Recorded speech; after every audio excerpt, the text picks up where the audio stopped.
Olá pessoal, hoje estamos aqui para conversar um pouquinho sobre fraturas, entorses e luxações. Eu sou monitor do ambulatório de ortopedia, Diego Saraiva Felipe, e foi solicitado que eu desse essa aula para ajudar na monitoria do laboratório de habilidades. A gente vai começar conversando um pouquinho sobre as fraturas, né? Que elas são definidas como a perda da continuidade do tecido ósseo, da ruptura do osso. Normalmente isso ocorre por alguns motivos. Todos eles estão relacionados à questão do esforço, a forçar o osso além da sua capacidade de deformação. Como a gente sabe, o osso tem uma parte mineral, uma parte proteica, e essa parte proteica confere uma certa flexibilidade para o osso. Então, ele tem uma certa capacidade de absorção de impacto e tensões. No momento que a gente força o osso além dessa capacidade, pode iniciar o processo da fratura. Ela tem várias causas, vários mecanismos que causam essa coisa de forçar. O principal é o choque, ou seja, o trauma em si. Uma pancada direta ou indireta pode fazer uma tensão no osso, pode fazer um trauma no osso que leve agudamente à perda da continuidade do tecido ósseo. Além disso, tem também o estresse, a fadiga, então uma sobrecarga, uma carga, por mais que seja a quantidade normal de carga mais deslocada do seu eixo, também pode gerar uma fratura de estresse, que é muito comum na tíbia dos atletas. E uma fratura secundária à patologia prévia. Então, no caso, por exemplo, das fraturas osteoporóticas, você tem uma perda da densidade do osso e isso pode levar a uma fragilidade óssea, facilitando o processo de uma fratura. Temos também um mecanismo de classificação das fraturas, que pode ser tanto por sua etiologia, traumática, que é a mais comum, ou patológica, que seriam as fraturas osteoporóticas, como um exemplo geral, e também como a lesão final. Ela pode ser uma lesão simples, seria uma fratura única, ou uma lesão complexa. Pode ser uma fratura articular, pode ser uma fratura com vários fragmentos, pode ser fraturas múltiplas, então são fraturas que são classificadas dessa maneira. E também quanto à questão da fratura ser fechada ou exposta. Na fratura fechada, não há comunicação do meio interno do osso, não há comunicação da lesão óssea com o meio externo. Já na fratura aberta, existe essa comunicação. Então, pode ser que você tenha uma fratura que parece fechada, mas ela tem uma pequena perfuração que vai até o osso. Então, isso já classifica automaticamente como uma fratura aberta. Qual é a relevância disso? Muda toda a sua conduta, muda toda a maneira de se tratar essa fratura, inclusive muitas vezes necessitando de redução cirúrgica. Também há a maneira de classificação segundo a lesão final. Então nós temos fraturas transversas, lineares, oblíquas, com desvio, sem desvio, fraturas espirais, fratura em galho verde e fratura cominutiva, que são fraturas com vários fragmentos pequenos. Cada uma delas também tem sua conduta, mas isso cabe um pouco mais ao especialista, tudo bem? Temos também uma outra maneira de classificar essas fraturas de acordo com que ela seja completa ou incompleta. Uma fratura completa, você tem uma ruptura total da cortical do osso, então há separação de fato do osso em pelo menos 2 fragmentos distintos. Já na incompleta, você pode ter uma lesão parcial. Não tem um exemplo muito bom nas imagens, mas seria como fraturar apenas um lado do osso, fraturar apenas uma parte da cortical. E também há a questão da fratura ser simples ou cominutiva. Uma fratura simples ela vai ter um traçado único de fratura. Já na fratura cominutiva, como temos nessa imagem que está ao centro abaixo, nós temos vários fragmentos em uma mesma lesão. Isso é a definição de uma fratura cominutiva. No diagnóstico das fraturas, normalmente nós temos uma questão de uma dor muito importante, especialmente quando tem uma carga sobre o membro ou tentativa de mobilizar o membro. Temos um edema muito importante, uma impotência funcional, especialmente nas fraturas mais extensas, fraturas completas ou cominutivas.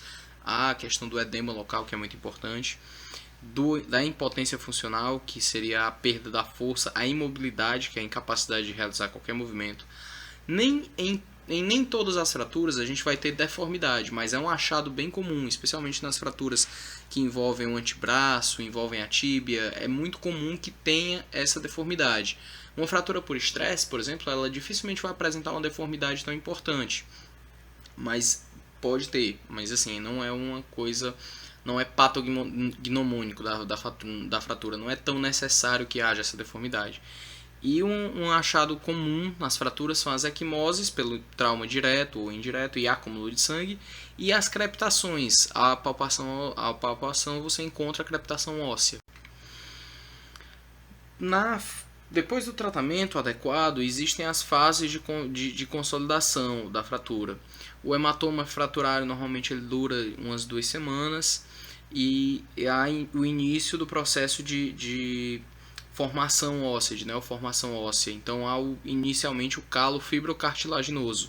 É quando o periósteo ele começa a se desenvolver, há um processo inflamatório local, discreto, que inicia a formação do tecido ósseo por baixo.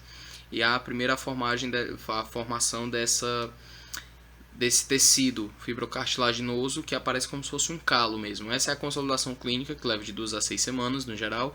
E por último, o calo ósseo, que é quando há a formação do tecido osso por dentro desse calo fibrocartilaginoso e que depois, com a volta das atividades normais, é que ele começa a reduzir e voltar ao fisiológico. Caso não haja carga naquele osso, pode ser que mantenha o calo ósseo. Então não é um achado também comum de fraturas anteriores. Esses intervalos são regras gerais para a consolidação. Há ossos que consolidam mais rápido, há ossos que consolidam com mais dificuldade, precisam de mais tempo. Um dos diagnósticos diferenciais importantes da questão da fratura é a contusão muscular, que é quando o músculo é submetido a uma força súbita de compressão, como um golpe direto, uma pancada, uma queda em cima do próprio músculo. Então pode acontecer o estiramento, pode acontecer a contratura, pode acontecer também um rompimento total das fibras musculares. Esses graus de classificação dizem um pouco mais a questão da lesão. No grau 1, você tem uma pequena quantidade de fibras musculares lesadas. Normalmente a dor é mais localizada, surge durante a contração muscular contra a resistência e pode não ter durante o repouso. O edema às vezes é discreto, a resolução é rápida e a limitação é leve. Já no grau 2 tem uma quantidade maior de fibras lesionadas, pode ter uma ruptura e tem os sinais muito parecidos com o grau 1, mas com intensidade muito mais importante.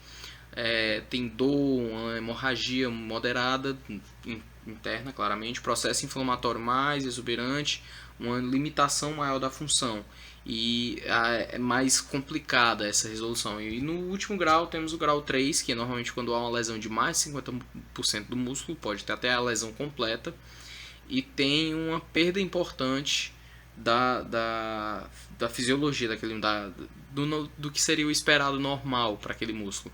Então a dor é muito intensa, você tem uma deformidade palpável,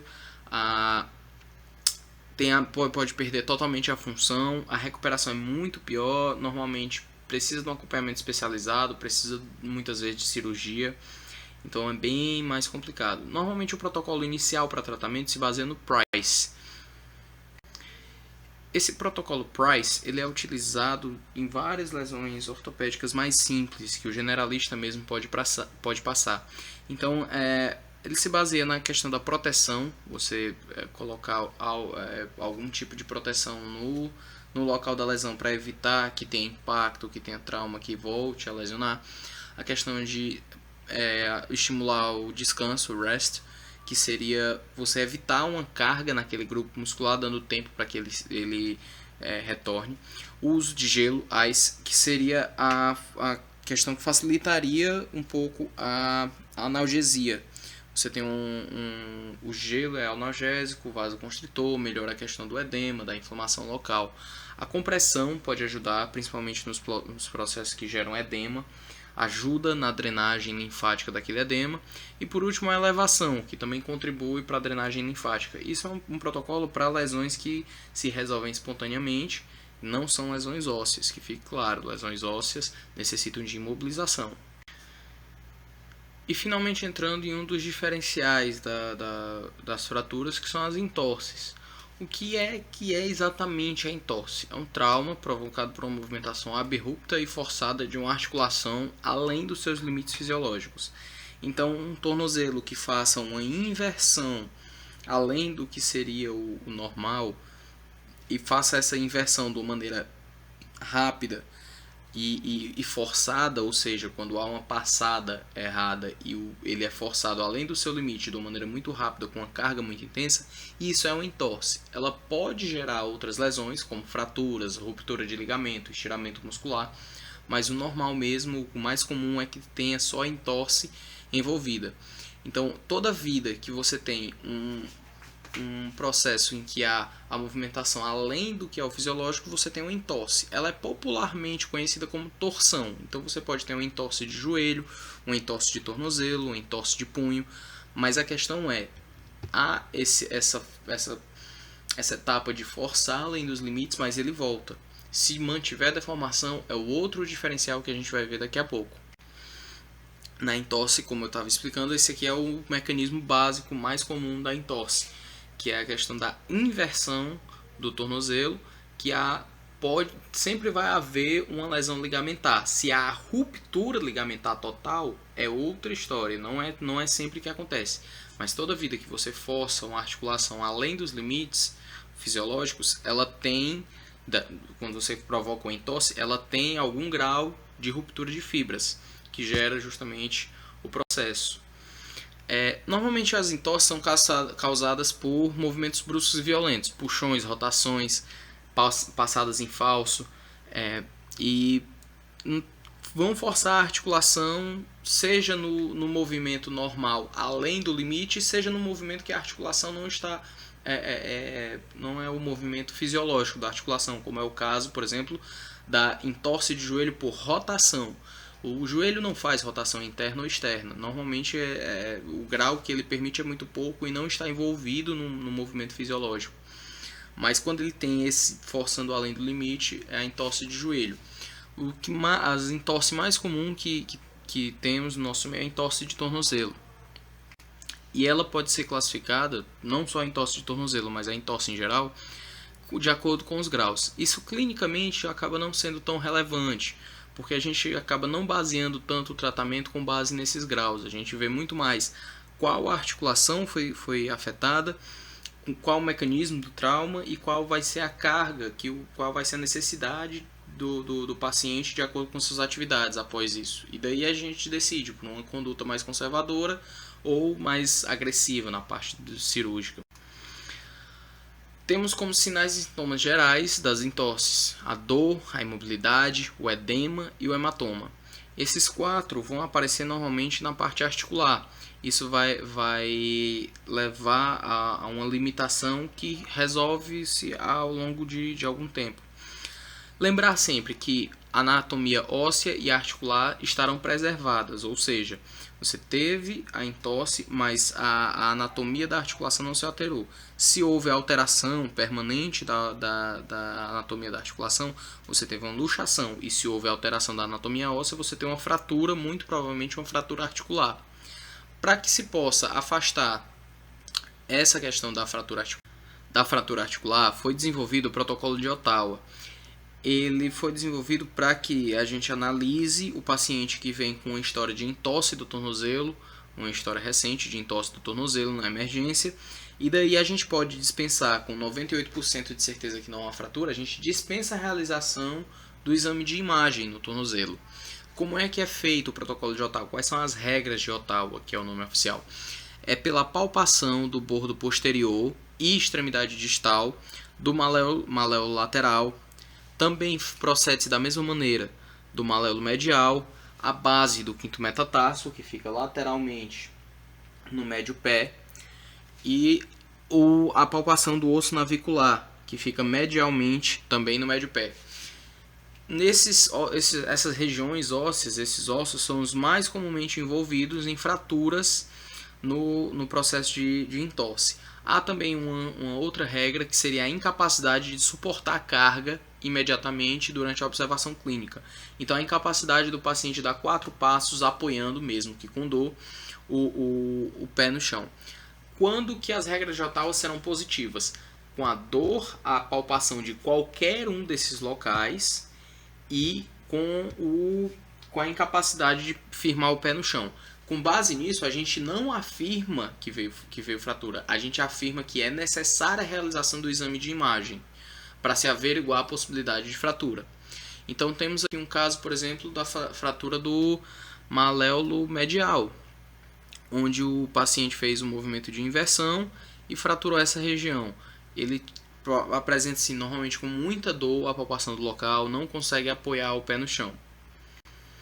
Temos também as luxações, é um diagnóstico diferencial importante, principalmente das entorses. O que é a luxação? É um deslocamento rápido e duradouro, seja parcial, seja complexo, de um ou mais ossos que compõem a articulação. O que é que isso significa para a prática clínica da gente? Que quando você tem uma articulação que o osso saiu, o paciente sofreu uma entorse ou um trauma direto, que ele tem um deslocamento do osso, o osso sai da articulação, sai do local e não volta espontaneamente, isso caracteriza, isso define uma luxação. Então, no caso da luxação do ombro, você tem uma luxação anterior, onde a cabeça do húmero sai da glenoide e se mantém ali. Às vezes o paciente mesmo consegue reduzir essa luxação, colocar para o lugar. E aí ele chega no consultório da emergência com essa história. O ombro está no lugar, mas foi uma luxação, porque ele teve que colocar, não foi uma coisa que voltou sozinho. No caso da luxação do dedo, por exemplo, nós temos luxações laterais, anteriores, onde há a perda dessa continuidade articular. Normalmente há ocorrência de fratura associada, mas uma coisa que sempre vai ter é lesão ligamentar e lesão da cápsula articular. Normalmente elas são causadas por um trauma direto, uma queda, uma fratura mesmo do local. Pode ser um trauma indireto também, ele cai por cima do cotovelo e luxa o ombro, pode acontecer. Acontece também a lesão congênita, como a luxação congênita do quadril em algumas crianças, e existem algumas doenças crônicas, como a artrite, que elas levam a uma frouxidão ligamentar, uma frouxidão capsular, e isso faz com que a articulação fique mais solta, falando em termos mais simples, e favorecendo essa luxação, esse processo da luxação. E temos a classificação das luxações. Uma das classificações possíveis seria a questão dela ser parcial ou completa. A parcial é quando nós temos uma subluxação, conhecida como subluxação. Então o ombro sai do lugar, mas ele não chega a sair totalmente da glenoide. Ele fica afastado, ele fica em diagonal, ele tem um contato parcial ainda articular. E a luxação completa seria, na situação do ombro, ele sai totalmente da glenoide e fica anterior a esta. É uma situação muito mais complexa, muito mais urgente de se tratar. E há também a luxação simples, sem fratura associada, e a complexa com fratura associada. Toda luxação complexa, via de regra, será de tratamento pelo especialista, o ortopedista, de maneira cirúrgica. Entre os sinais e sintomas da luxação, nós vamos ter uma dor muito importante, uma deformidade na articulação, então vamos ter uma proeminência óssea, o osso que não devia estar ali vai aparecer, a questão da exposição mesmo por baixo da pele, né, subcutânea, do osso. A questão do edema é muito importante, é demasiado muito rápido, há um derrame articular muito importante, e a imobilidade, a incapacidade de realizar qualquer movimento com aquele membro. A luxação ela tem um tratamento de medidas gerais, imobilização e as manobras para redução da luxação. Luxação de ombro tem uma manobra específica, cada articulação tem uma manobra específica. Qual é a grande importância, qual é a grande relevância dessas manobras? A questão é que a luxação é uma urgência ortopédica. Se você não tratar rapidamente, há uma série de complicações vasculares, nervosas e muitas vezes da própria parte óssea que se estabelecem rapidamente. Então, uma luxação de ombro tem que ser reduzida na primeira unidade que atender aquele paciente, e daí se encaminha para avaliação pelo especialista. Você pode até encaminhar para o hospital de trauma, mas tem que tratar já na unidade básica, na UPA, no posto de saúde, aonde quer que esse paciente esteja sendo atendido. O uso de anti-inflamatórios vai ajudar depois de feito o tratamento inicial de redução. No caso das fraturas, uma história bem feita, com exame físico, uma analgesia é importante que se faça, e o exame de imagem, todos esses 4 vão ajudar bastante na questão do diagnóstico e a escolha da conduta. A imobilização ela pode ser feita tanto no base, na atenção básica, quanto na atenção secundária ou terciária. Só que há que se respeitar o que é atribuição para o ortopedista, que são as fraturas complexas, as fraturas expostas, e o que seria a fratura simples, que poderia ser tratada no posto de saúde. Pessoal, foi basicamente isso. A aula está meio extensa, eu sei, mas eu agradeço muito a atenção, tá ok? Muito obrigado.